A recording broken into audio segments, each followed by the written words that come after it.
एक बंदा है जाकिर नाइक नाम का।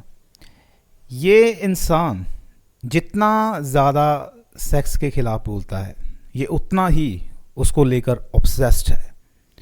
आप इसकी यूट्यूब पर आपको बहुत सारी इसकी शॉर्ट्स वगैरह या इसकी वीडियोस वगैरह मिल जाएंगी, जहाँ पर हमेशा ये बात करता है कि कैसे एक न्यूज़ एंकर जब न्यूज़ देती है तो वो 20 मिनट तक अगर न्यूज़ दे रही है, तो अगर कोई लड़का उसे देख रहा है उस न्यूज़ को, तो अगर उसके दिल में कुछ कुछ ना हो उस न्यूज़ एंकर को देखकर, तो इसका मतलब उसे कोई बीमारी है, सेक्सुअल बीमारी है, उसे डॉक्टर को दिखाना चाहिए।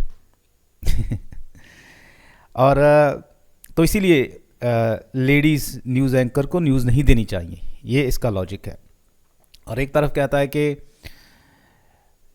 अगर किसी के साथ रेप होता है, तो अगर लड़की ने गलत कपड़े पहने हुए थे, तो इसका मतलब फिर कसूर लड़की का है।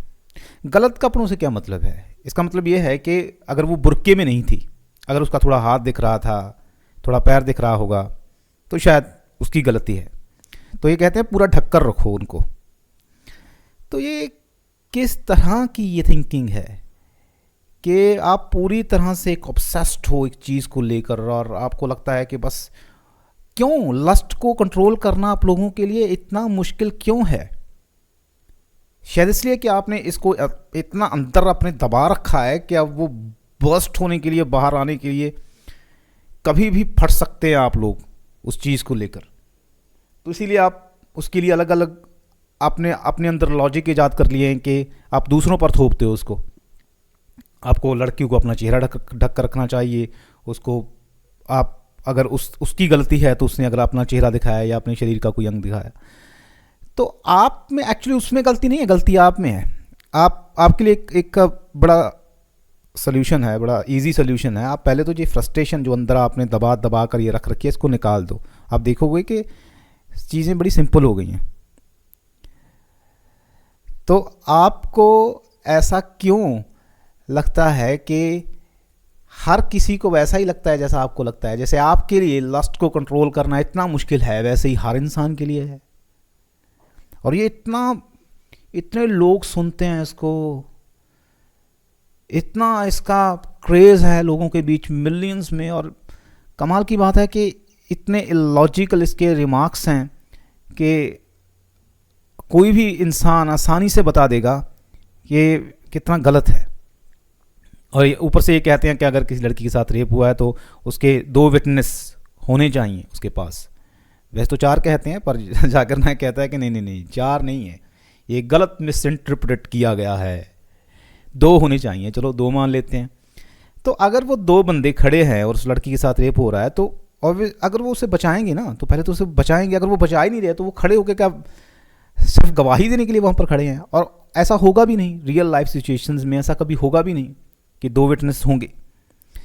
एक केस हुआ था, मुझे लगता है शायद अफ़गानिस्तान में, आई डोंट नो, शायद अफ़गानिस्तान में, किसी और कंट्री में हो सकता है, पर केस हुआ था कि उस लड़की ने कंप्लेन की थी कि मेरे साथ रेप हुआ है, और वो 2 विटनेस या 4 विटनेस नहीं उसके साथ थे। तो उल्टा उस लड़की को फांसी पर लटका दिया गया, उसे मौत की सज़ा दे दी गई। क्योंकि जब उस लड़की को लगा कि वो केस हार रही है, तो उसने गुस्से में आकर अदालत में अपना बुर्का उतार कर फेंक दिया। और जज कहता है कि ये ऑफेंस ऑफ कोर्ट है, कि आप नहीं करना चाहिए था ऐसा। चलो आप थोड़ा बहुत फाइन भी लगा सकते थे उसे, या वैसे भी फ्रस्ट्रेटेड थी, आप ये कह सकते थे कि चलो कुछ ना कुछ ऐसा कर सकते थे जो इतना रिग्रेस ना होता, इतना क्रूअल ना होता। जज ने कहा कि इसको फांसी की सज़ा दी जाए, और फांसी की सज़ा भी ऐसी नहीं कि नॉर्मल, उसे बहुत एक अलग ही तरीके से उसे यहाँ पर काफ़ी देर तक गला घोट कर पूरा भी नहीं रखा गया और छोड़ा भी नहीं गया, ताकि टाइम लगे उसकी मौत को आने में। तो उसको बड़े क्रूअल तरीके से मार दिया गया, सिर्फ इसलिए कि उसके साथ रेप हुआ था, उसने कंप्लेन की और फिर वो केस हार गई। और फिर चल उसे भी हम बीच में ले लेते हैं कि कोर्ट में उसने जो किया, अपना बुर्का उतार कर फेंक दिया। तो अभी अफ़गानिस्तान में देखिए आप क्या हो रहा है। अफ़गानिस्तान में लड़कियों को बाहर तक निकलने नहीं दिया जाता, उनको आवाज़ उनकी बिल्कुल बंद कर दी गई है। पब्लिक में बिल्कुल आवाज़ बंद कर दी गई है, तो बंद कमरों में उनके साथ क्या क्या होता होगा आप सोच सकते हो। तो ये लोग अब भी कैसे हैं, और इतनी इतनी संख्या में ये लोग कैसे हैं, मेरी समझ में नहीं आता। और ऊपर से जब वो कोई खड़ा होकर कोई कहता है जाकिर नाइक जैसा इंसान, तो उसे लोग सुनते हैं, उसे लोग गेस्ट बनाते हैं अपनी कंट्री में। रिसेंटली पाकिस्तान होकर आया है ये। और पाकिस्तान की जब स्टेज में जब ये लोगों को अपना ज्ञान बांट रहा था, तो कुछ लड़कियां थी, अनाथ लड़कियां, 6-7 लड़कियां स्टेज पर आ गई। तो वो कह रहा था कि मेरी बेटी जैसी हैं वो लड़कियां। तो जाकिर नाइक बोलता है कि, और वो 13-14 साल की लड़की हैं, वो कहता है कि मैं 13-14 साल की लड़की को बच्ची नहीं मानता, और मेरे लिए स्टेज शेयर करना एक लड़की के साथ तो मैं फट सकता हूँ वहाँ पर, मैं डोल सकता हूँ वहाँ पर, तो मैं स्टेज शेयर भी नहीं कर सकता उनके साथ। तो उन बच्चियों के साथ स्टेज शेयर नहीं कर पा रहा है क्योंकि वो भी बच्चियाँ नहीं रही। और ये जब सफ़र करता है, जब प्लेन में सफ़र करता है, जब एयर होस्टेस आती है इसके पास, और इसकी तस्वीरें हैं वहाँ पर, और उसके कपड़े भी इतने, आपको पता ही है एयर होस्टेस के कपड़े कैसे होते हैं, तो उसके साथ ये फ़ोटो खिंचवा रहा है। तो तब क्यों नहीं प्लेन से कूद गया ये? यहाँ तो स्टेज से नीचे आ गया, तब क्यों नहीं प्लेन से कूद गया? और भी ऐसी कई रिमार्क्स इसने वहाँ पर किए। एक एथियस्ट ने इसको सवाल पूछा कि अगर मैं एक अच्छा इंसान हूँ तो मुझे मुस्लिम बनना ज़रूरी है? अगर मैं एक अच्छा इंसान हूँ, मैं सब चीज़ें ठीक से करता हूँ, मैं कुछ गलत काम नहीं करता, पर मैं अपना धर्म उस तरीके से नहीं निभाता जैसे कि लिखा हुआ है, जैसे मैं 5 टाइम की नमाज़ नहीं पढ़ता, मैं मस्जिद नहीं जाता। तो इसने जवाब दिया कि चाहे तुम कितने भी अच्छे हो, अगर तुम मुस्लिम नहीं हो, जैसे कि इसने कहा कि अगर आप स्कूल में होते हो तो अगर आपको 90% मार्क्स आ जाते हैं एक किसी सब्जेक्ट में, दूसरे में 90% आ जाते हैं, तीसरे में 90% आ जाते हैं, पर अगर आप एक में फ़ेल हो जाते हो तो आप फेल हो जाते हो। तो इसने कहा कि अगर बाकी चीज़ों को लेकर आप अच्छे हो, पर अगर आप मुस्लिम नहीं हो तो आप फेल हो, तो आपको जन्नत में जगह नहीं मिलेगी। तो आप अपने हिसाब से अच्छे हो, पर आप अपने हिसाब से तो कुछ भी हो जाओ, पर अल्लाह की नज़र में आप अच्छे नहीं हो तो आपको जन्नत नहीं मिलेगी। और एक इंसान ने फिर सवाल पूछा था इससे कि अगर मैं मर्डर किया है, मैंने रेप किया है, तो अगर मैं छूट गया हूँ अदालत से, पर मुझे पता है कि मैंने वो किया है, अगर मैं अल्लाह से माफ़ी मांगूँ उसकी, तो क्या मुझे माफ़ कर दिया जाएगा अल्लाह के द्वारा? तो ये कहता है हाँ, कर दिया जाएगा।